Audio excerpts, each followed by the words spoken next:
It's okay to be limited. That's the whole point here in the limit embracing life. The more we try to avoid and push away and escape our limits, the more frustrated, overwhelmed, and anxious we become.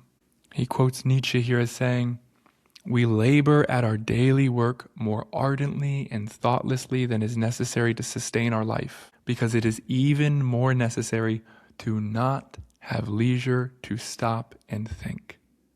Haste is universal because everyone is in flight from themselves.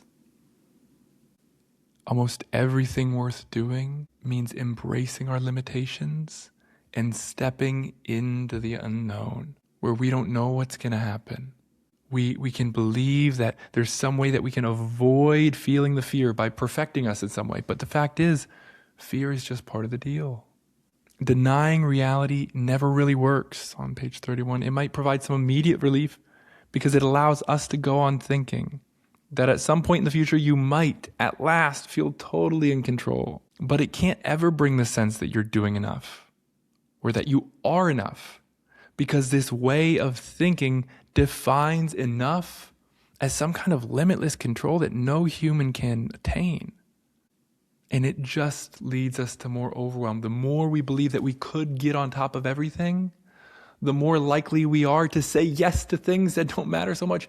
And this just feels so true in my life.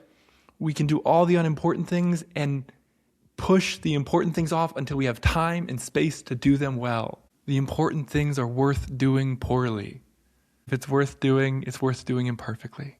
The paradox of limitations is that the more you try to manage your time with the goal of achieving a feeling of total control and freedom from the inevitable constraints of being a human being, the more stressful, empty, and frustrating life gets. But the more you confront the facts of finitude instead and work with them rather than against them, the more productive, meaningful, and joyful life becomes. You won't have time to do everything you want. You can't do it all. And so we must choose to choose. We must choose rather than saying, I'm not going to do this thing, I'm going to try to do this. We have to make the hard choices.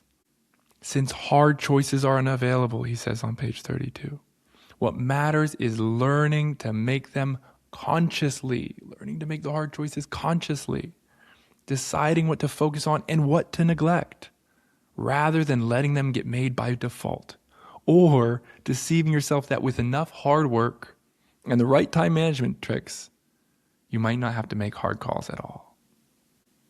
It means staying firm even when you're feeling that fear of missing out, because missing out is a guarantee.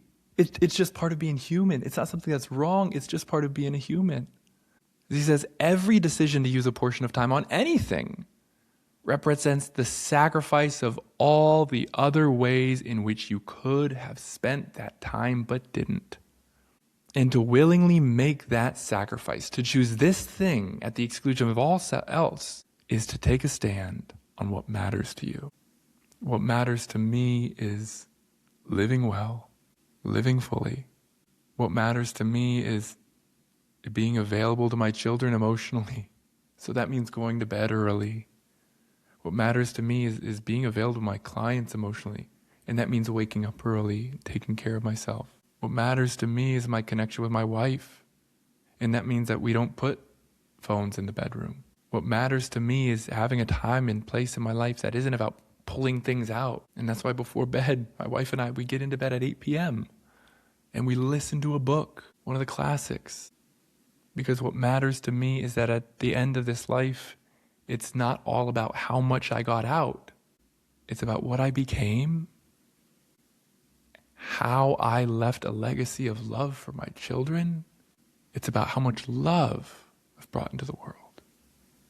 And so I want to invite you to think of it, and you can write a comment here. What matters to you? What are your guiding stars? What are your values?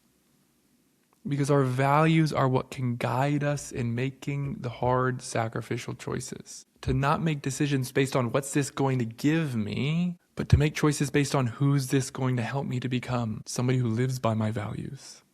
To let go of the instrumentalism that says I only evaluate things based on what I can get out of them.